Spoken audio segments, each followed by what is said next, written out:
Welcome back to another chilling episode of the True Crime Morgue, where we delve into mysteries that are solved, unsolved, or just uncanny. Today we're traveling back to a small town nestled in the heart of Scotland. But what unfolded within those quiet streets shook an entire nation to its core. On March 13, 1996, the peaceful tranquility of Dunblane was shattered forever. It was a day that would forever stain the annals of history with tragedy. Dunblane Primary School, a sanctuary of knowledge and laughter, became the backdrop for an unfathomable nightmare. A masked figure, armed with unspeakable intent, stepped through those hallowed hallways, forever changing the lives of an entire community. In the aftermath, the nation grappled with disbelief, demanding answers, and seeking justice. As the details of this dark chapter emerged, the world watched, haunted by the haunting question: how could such evil penetrate the sanctity of a place meant to nurture young minds? So, grab a cup of coffee, settle in, and prepare yourself for a chilling journey through the pages of history. This is the Dunblane Massacre, a tale of heartbreak, resilience, and a community forever united by the indomitable spirit to heal.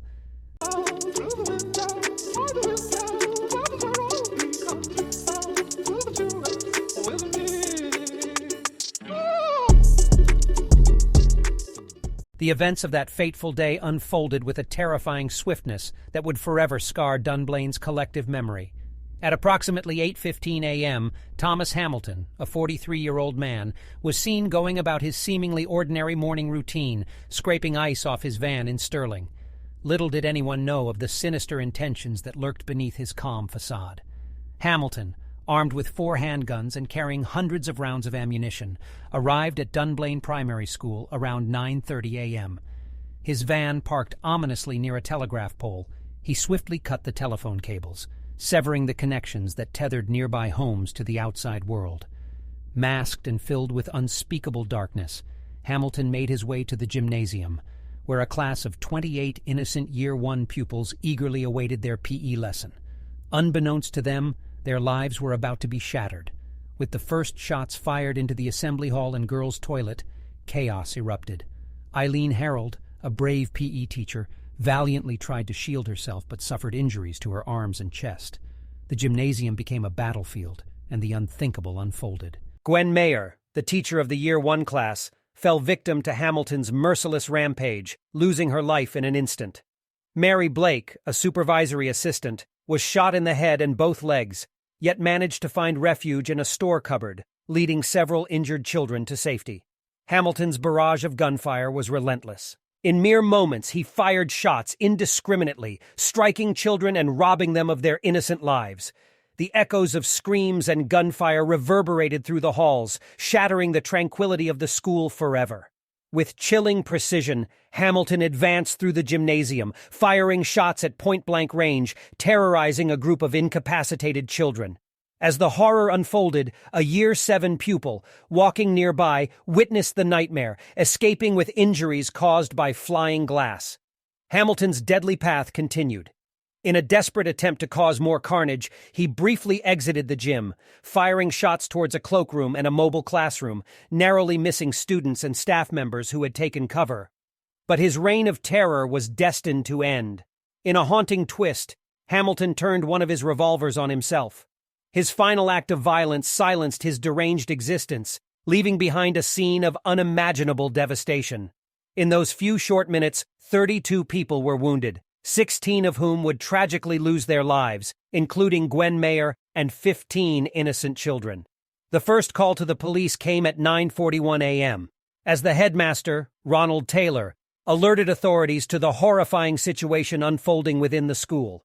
Ambulances raced against time, arriving on the scene to attend to the injured. Medical teams from nearby health centers and hospitals quickly joined the desperate effort to save lives.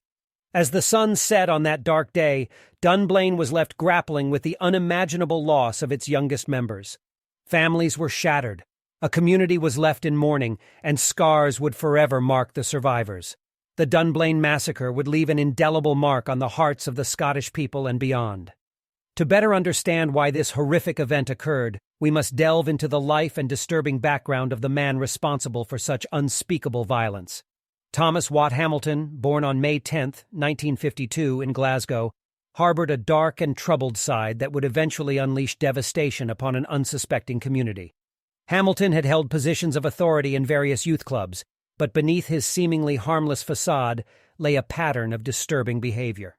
Complaints had been made to the police about his inappropriate conduct towards young boys, including allegations of taking unauthorized photographs without parental consent. His involvement in the Scout Association was marred by numerous complaints. Scouts under his care were subjected to uncomfortable situations, forced to sleep in close proximity to Hamilton in his van during outdoor expeditions. As a result of mounting concerns about his intentions towards boys, his scout warrant was ultimately withdrawn in May 1974, with officials citing suspicions about his moral intentions. Hamilton's troubled past would continue to haunt him.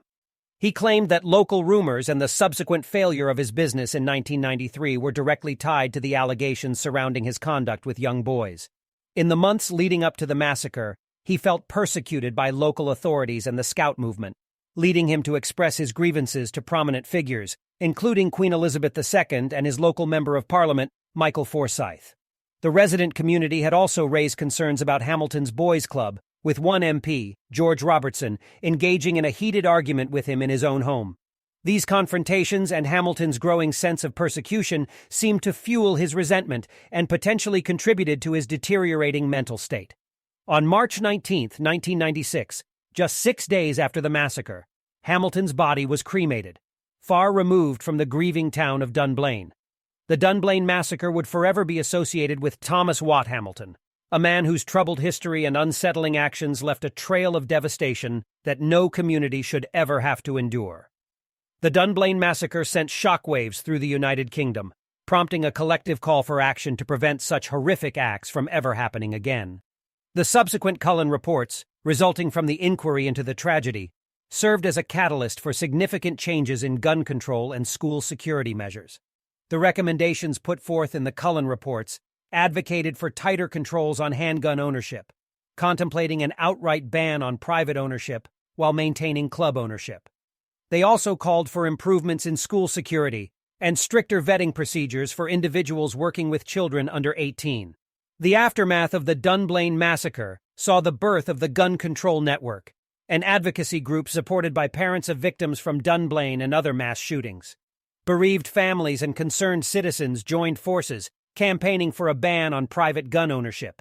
In response to the public outcry, the conservative government of Prime Minister John Major introduced the Firearms Amendment Act 1997, which banned all cartridge ammunition handguns except for .22 caliber rimfire in England, Scotland, and Wales.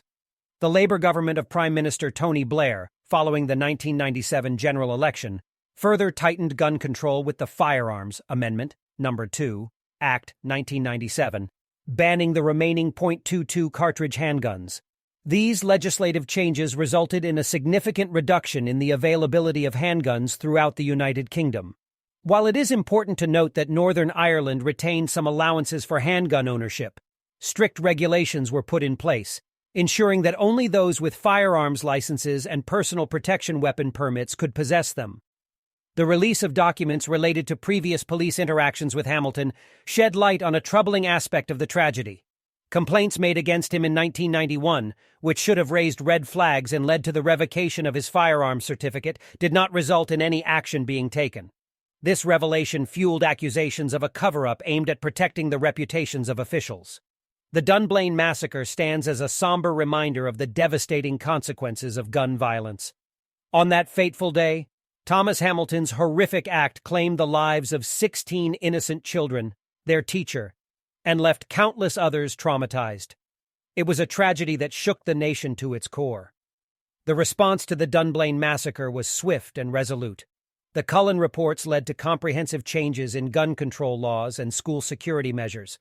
The introduction of tighter handgun regulations and subsequent bans on private ownership demonstrated a determination to prevent such a tragedy from occurring again. The impact of Dunblane cannot be understated.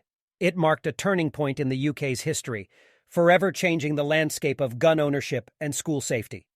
The tragedy served as a catalyst for national reflection, igniting discussions about the importance of vigilance, comprehensive background checks, and the responsibility to protect the most vulnerable members of society. The Dunblane massacre remains a painful chapter in British history. However, it also stands as a stark reminder that to this day, it remains the UK's first and last school shooting. The nation's unwavering commitment to gun control has played a crucial role in preventing such acts of violence and ensuring the safety of schools across the country. May the memory of those lost in Dunblane forever serve as a solemn reminder of the importance of working together to create a world where such tragedies are never repeated. That's all for this video, and as always, remember to hit that subscribe button and the notification bell to never miss an episode of the True Crime Morgue. See you again next week.